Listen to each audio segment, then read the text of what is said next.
नमस्कार, स्वागत है आप सभी का UP triple S C PET 2022 preparation practice set 12 में आप सभी का स्वागत करता हूं और स्टार्ट करेंगे आज का सेशन।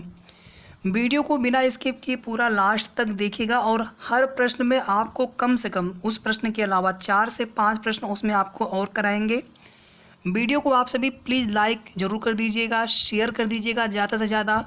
साथ ही साथ अगर अभी तक आपने चैनल को सब्सक्राइब न किया हो तो सबसे पहले आप सब्सक्राइब कर लें। स्टार्ट करते हैं आज का सेशन और पूरी तरह से सिलेबस को ध्यान में रखते हुए और ऐसे प्रश्नों का सेट तैयार किया गया जो आपके एग्ज़ाम पॉइंट ऑफ व्यू से काफ़ी ज़्यादा महत्वपूर्ण होंगे PET 2022 के लिए। पहला क्वेश्चन यहाँ पर देखिए, एशिया और यूरोप में संतुलित घास कहलाती है या फिर संतुलित घास स्थल कहलाती है एशिया और यूरोप में। तो यहाँ पर राइट आंसर हो जाएगा स्टेपीज। पंपाज घास के मैदान कहाँ पाए जाते हैं? दक्षिण अमेरिका महाद्वीप में एक देश है अर्जेंटीना। दक्षिण अमेरिका महाद्वीप में एक देश है अर्जेंटीना। सवाना घास के मैदान कहाँ पाए जाते हैं? अफ्रीका महाद्वीप में। और अफ्रीका महाद्वीप के किस भाग में? उत्तरी भाग में। तो उत्तरी अफ्रीका या फिर अफ्रीका महाद्वीप में सवाना घास के मैदान पाए जाते हैं। पंपाज घास के मैदान अर्जेंटीना में पाए जाते हैं। इसी तरह से सेल्वास घास के मैदान ब्राज़ील में पाए जाते हैं। सेल्वास। प्रेयरी घास के मैदान अमेरिका या फिर उत्तरी अमेरिका महाद्वीप में पाए जाते हैं। तो यहाँ पर पहले क्वेश्चन के लिए राइट आंसर हो जाएगा ऑप्शन डी। सेकंड क्वेश्चन देखिए इसके बाद, बादल का निर्माण किस मंडल में होता है? ये हमारा अर्थ हो गया। इसके बाद यहाँ पे क्रमशः इस प्रकार से मंडल बनते हैं और जो ऊपर पूरा वायुमंडल है उसको विभिन्न परतों में डिवाइड किया गया है, जिसमें जो सबसे पहला मंडल होता है क्षोभ मंडल, जिसकी औसत ऊंचाई 8 से लेकर के 13 किलोमीटर के बीच में होती है। उसके बाद फिर समताप मंडल, मध्य मंडल, फिर सबसे ऊपर देखेंगे आप तो आयन मंडल होता है। आयन मंडल से ही जो भी कम्युनिकेशन होता है, महाद्वीपीय कम्युनिकेशन या सैटेलाइट कम्युनिकेशन, तो आप सभी जानते हैं कि आयन मंडल से ही जो रेज होती हैं वो टकरा करके वहाँ से वापस आ पाती हैं। उसी की वजह से जो है संचार संभव हो पाता है। क्षोभ मंडल में जितने भी मौसमी परिवर्तन होते हैं, मौसमी घटनाएं होती हैं, बादल बनना जैसे, सभी इसी मंडल में होती हैं। सी वाला यहाँ पर राइट आंसर होगा। समताप मंडल में ओजोन परत पाई जाती है और इसी ओजोन परत की वजह से पृथ्वी की या हम सभी की सूर्य के अल्ट्रा वायलेट किरणों से रक्षा होती है। तो यहाँ पर इस क्वेश्चन के लिए राइट आंसर हो जाएगा ऑप्शन सी। क्वेश्चन नंबर 3 देखिए इसके बाद, कौन सा राज्य भारत के सबसे पूर्वी भाग में है? तो क्या आप हमें बता सकते हैं कि भारत के सबसे दक्षिणी भाग में, सबसे पूर्वी भाग में, सबसे पश्चिमी और सबसे उत्तरी भाग में कौन राज्य या फिर कौन सा केंद्र शासित प्रदेश है?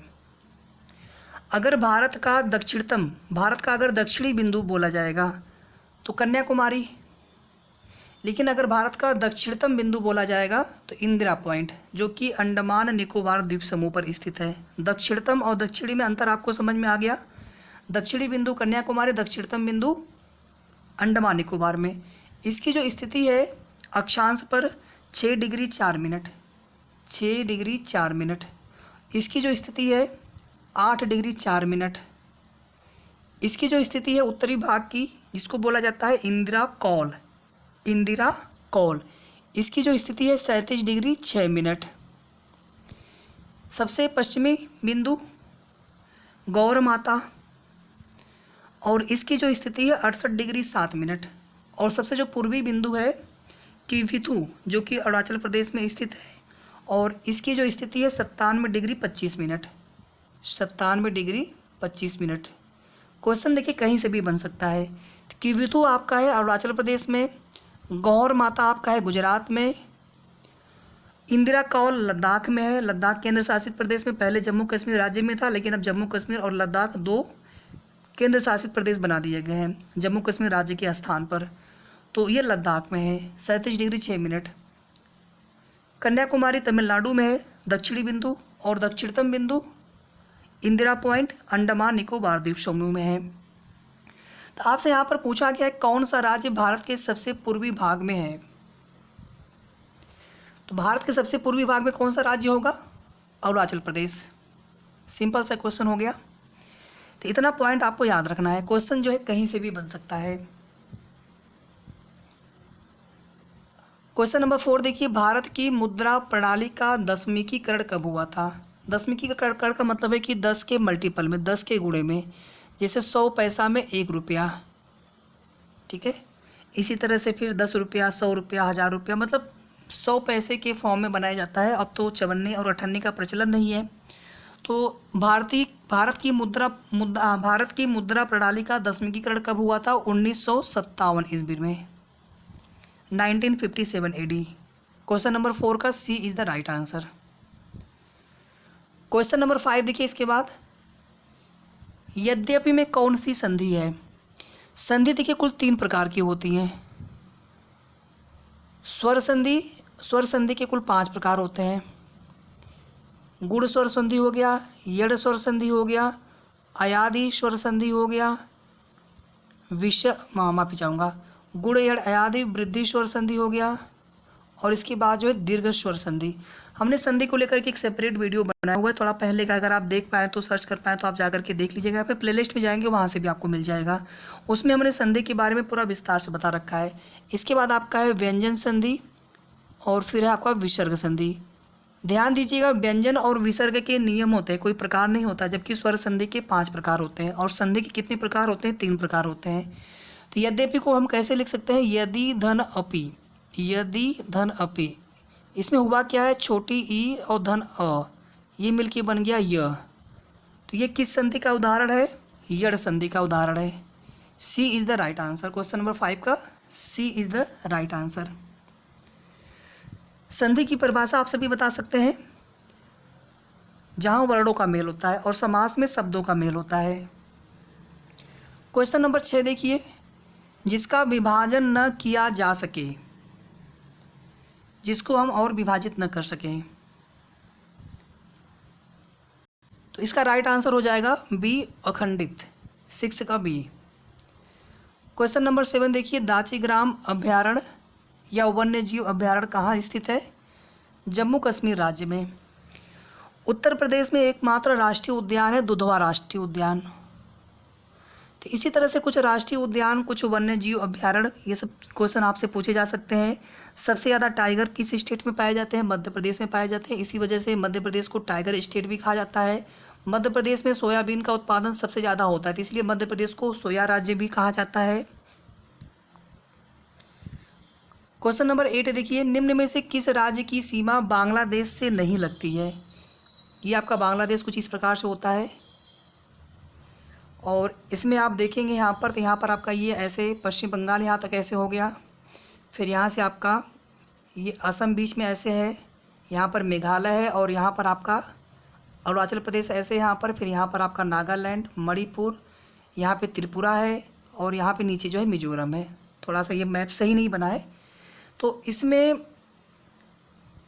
पश्चिम बंगाल, असम, मेघालय, त्रिपुरा और मिजोरम, इतने जो राज्य है भारत के, इतने राज्य बांग्लादेश से सीमा साझा करते हैं। पश्चिम बंगाल, असम, मेघालय, त्रिपुरा, मिजोरम। मणिपुर देखिए यहाँ पर है, ये मणिपुर है। मणिपुर, नागालैंड, मिजोरम और अरुणाचल प्रदेश, ये 4 जो राज्य हैं म्यांमार से सीमा साझा करते हैं। मिजोरम, मणिपुर, नागालैंड और म्यांमार, ठीक है। इसी तरह से भूटान से कौन कौन सीमा साझा करते हैं, चीन से कौन कौन सीमा साझा करते हैं, पाकिस्तान से, ये सभी हम आपको कराएंगे प्रैक्टिस सेट के माध्यम से। एक चीज़ यहाँ पे आप और ध्यान दीजिएगा कि जो त्रिपुरा राज्य है, त्रिपुरा, ये बांग्लादेश से 3 ओर से घिरा हुआ है। ये क्वेश्चन पूछा गया है एग्जाम में। त्रिपुरा राज्य बांग्लादेश से 3 ओर से घिरा हुआ है। इसी तरह से एक क्वेश्चन और बन जाता है कि जैसे आपका ये उत्तर प्रदेश है, ठीक है। थोड़ा सा मैप अच्छा नहीं बन पाता, लेकिन आप समझ जाएंगे इसको, मुझे पूरी उम्मीद है। और यहाँ पर आपका है मध्य प्रदेश। ये कौन सा राज्य यहाँ पड़ता है? आप लोग इसका नाम बता सकते हैं, ललितपुर इसका नाम है। ललितपुर की खास बात क्या है कि ललितपुर एक ऐसा ज़िला है उत्तर प्रदेश का जो कि मध्य प्रदेश से 3 ओर से घिरा हुआ है। इसी प्रकार से त्रिपुरा एक ऐसा राज्य है भारत का जो कि बांग्लादेश से 3 ओर से घिरा हुआ है। और उत्तर प्रदेश का जो सोनभद्र ज़िला है ये ऐसा ज़िला है जो कि मध्य प्रदेश, छत्तीसगढ़, झारखंड और बिहार 4 राज्यों के साथ सीमा साझा करता है। सोनभद्र जिला उत्तर प्रदेश का मध्य प्रदेश, छत्तीसगढ़, झारखंड और बिहार कुल 4 राज्यों से सीमा साझा करता है। और सोनभद्र जो है उत्तर प्रदेश का सबसे दक्षिणी जिला है। सबसे पूर्वी जिला बलिया है, सबसे पश्चिमी जिला शामली है और सबसे उत्तरी जिला सहारनपुर। याद रहेगा आप सभी को। तो यहाँ पर राइट आंसर हो जाएगा मणिपुर। बाकी ये तीनों जो राज्य हैं बांग्लादेश के साथ सीमा साझा करते हैं। क्वेश्चन नंबर 9 देख लीजिए। 12 सही 1/2% के समतुल्य भिन्न होगा। 12 सही 1/2% के समतुल्य भिन्न पूछा है। तो इसको हम क्या लिख सकते हैं, 12 दूनी 24, 1 25/2 हो गया आपका। और प्रतिशत को क्या लिख सकते हैं हम लोग हैं, 1/100 लिख सकते हैं। तो 25 चौके 100 हो गया आपका। फाइनली ये मिलके हो गया आपका, मल्टीप्लाई हो जाएंगे 1/8। तो ये क्वेश्चन तो बहुत आसान था। भारत में सबसे पहले, यहाँ पर पहले होना चाहिए था, सबसे पहले रेलवे लाइन किसके शासनकाल में या फिर रेलवे किसके शासनकाल में प्रारंभ हुई थी। तो 1853 में सबसे पहली रेलगाड़ी चलाई गई थी भारत में, थाने से मुंबई के बीच में 1853 में, लॉर्ड डलहौजी के शासनकाल में। ये यहाँ पर राइट आंसर हो जाएगा। बाकी के ऑप्शन देख लीजिए। वारेन हेस्टिंग्स बंगाल का प्रथम गवर्नर, बंगाल का प्रथम गवर्नर जनरल, माफ़ी चाहूँगा, बंगाल का प्रथम गवर्नर जनरल। विलियम पेंटिक भारत का प्रथम गवर्नर जनरल, भारत का प्रथम गवर्नर जनरल। कनिंग भारत का अंतिम गवर्नर जनरल, साथ ही साथ भारत का प्रथम वायसराय। भारत का अंतिम वायसराय माउंटबेटन और स्वतंत्र भारत के अंतिम गवर्नर जनरल सी राजगोपालाचारी। ये सभी ऐसे फैक्ट हैं जहाँ से क्वेश्चन बनने ही बनने हैं। थोड़ा सा इसको अगर आप ध्यान से सुन लेंगे एक बार तो फिर आपको ये सब चीज़ें याद हो जाएंगी। जैसे फिर से आप सुन लीजिए। 1757 में प्लासी के युद्ध के बाद बंगाल में सबसे पहले गवर्नर बनता है रॉबर्ट क्लाइव। उसके बाद रेगुलेटिंग एक्ट आता है। फिर आप सभी जानते हैं कि फिर उसके बाद बंगाल का जो गवर्नर होता है उसको गवर्नर जनरल बनाया जाता है। उसी के अंतर्गत मद्रास और बम्बई प्रेसिडेंसी को लाया जाता है। तो फिर बंगाल का पहला गवर्नर जनरल, पहले केवल गवर्नर था, बंगाल का गवर्नर, मद्रास का गवर्नर, बम्बई का गवर्नर। उसके बाद बंगाल के गवर्नर को गवर्नर जनरल बोला गया। गवर्नर जनरल का मतलब हो गया कि बंगाल, मद्रास और बम्बई तीनों प्रेसिडेंसियाँ उसके अंतर्गत आ गई, उसके नियंत्रण में आ गई। तो पहला गवर्नर बना था रॉबर्ट क्लाइव बंगाल का। बंगाल का पहला गवर्नर जनरल बना था वारेन हेस्टिंग्स। भारत का पहला गवर्नर जनरल बना था विलियम बेंटिक। भारत का अंतिम गवर्नर जनरल बना था लॉर्ड कनिंग। 1857 में जब क्रांति होती है तो ये होता है उस समय गवर्नर जनरल। और 1858 से जो है गवर्नर जनरल का पद समाप्त कर दिया गया और उसके बाद जो है वायसराय का पद सृजित किया जाता है और भारत सचिव का पद सृजित होता है। तो यही जो लॉर्ड कनिंग होता है ये अंतिम गवर्नर जनरल हो गया उस समय 1857 तक। और 1858 से यही जो है भारत का पहला वायसराय बनता है। फिर वायसराय बनते या बनते बनते बनते फिर 1947 में माउंटबेटन उस समय वायसराय बन के आते हैं भारत विभाजन के समय, भारत की आज़ादी के समय। तो अंतिम वायसराय माउंटबेटन। और जब भारत को आज़ादी मिल जाती है 1947 में, 15 अगस्त 1947 में, तो जवाहरलाल नेहरू प्रधानमंत्री बनते हैं। उस समय चूँकि संविधान का निर्माण हुआ नहीं था इसलिए कोई राष्ट्रपति बने नहीं थे भारत में। तो उस समय जो है गवर्नर जनरल का पद सृजित किया गया वायसराय का पद समाप्त करके, और माउंटबेटन को ही बनाया गया था गवर्नर जनरल स्वतंत्र भारत के।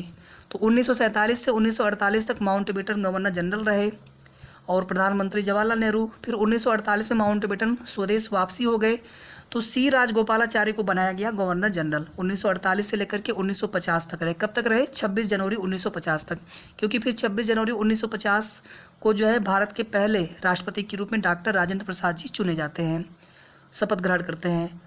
तो 26 जनवरी 1950 को संविधान को पूर्णतः लागू किया जाता है और 26 नवंबर 1949 को संविधान बनकर के तैयार हो गया था। कुछ अंश उसी समय लागू भी कर दिया गया था। और एक हमने आपको फैक्ट बताया था कि 1929 में लाहौर का अधिवेशन होता है, जहाँ पर पूर्ण स्वराज की घोषणा की जाती है। और पहला जो है स्वतंत्रता दिवस मनाया जाता है उसके अगले साल 26 जनवरी 1930 को। और उसके बाद हर वर्ष जो है 26 जनवरी को स्वतंत्रता दिवस मनाया जाने लगा। लेकिन जब 1947 में आज़ादी मिली भारत को 15 अगस्त 1947 को, तो फिर ये हुआ कि 15 अगस्त को मनाएंगे हम लोग स्वतंत्रता दिवस, तो 26 जनवरी को क्या मनाएंगे, क्योंकि वह भी एक बहुत ही महत्वपूर्ण दिन था। तो फिर ये तय हुआ कि जो संविधान बनकर के तैयार हुआ 26 नवंबर 1949 को, तो उसको जो है पूरी तरह से 26 जनवरी 1950 को लागू किया जाएगा। और फिर 26 जनवरी को गणतंत्र दिवस के रूप में प्रत्येक वर्ष मनाया जाता है। ठीक है, तो ये सारे फैक्ट अगर आपको पता रहेंगे तो यहाँ से प्रश्न अगर बनने पर फिर आप वो प्रश्न बड़े आसानी से कर लेंगे किसी भी एग्जाम के लिए, पीईटी या फिर किसी भी एग्जाम के लिए। तो आज का सेशन यहीं पर समाप्त होता है। सेशन छोटा था, प्रश्न बहुत कम थे, लेकिन हम आगे कोशिश करेंगे कम से कम जो है 30 से 40 प्रश्न तक हो शामिल। लेकिन आप सभी प्लीज़ थोड़ा सा वीडियो को लाइक और शेयर कर दीजिए। लाइक सभी लोग कर दीजिएगा, शेयर जितना हो सकता है आप लोग ग्रुपों में कर दीजिएगा। और साथ ही साथ अगर अभी तक आपने चैनल को सब्सक्राइब ना किया हो तो प्लीज़ सब्सक्राइब कर लीजिएगा। तो जल्द मिलते हैं नेक्स्ट प्रैक्टिस सेट में। और हमारी एक कोशिश और भी होगी कि आपको एक दिन में कम से कम 2 प्रैक्टिस सेट 3 प्रैक्टिस सेट भी दिए जाएँ, ताकि अभी जितना समय बचा है उसमें थोड़ी सी तैयारी आपकी तीव्र हो जाए, तेज़ हो जाए, क्रैश कोर्स की तरह, एक बिल्कुल फास्ट रिवीजन की तरह, ताकि आप एक अच्छा स्कोर अपने पीईटी एग्जाम में कर सकें और आने वाले यूपी से आने वाले किसी भी भर्ती की मुख्य परीक्षा में आप शामिल हो सकें। तो वीडियो को पूरा सुनने के लिए आप सभी का बहुत बहुत धन्यवाद।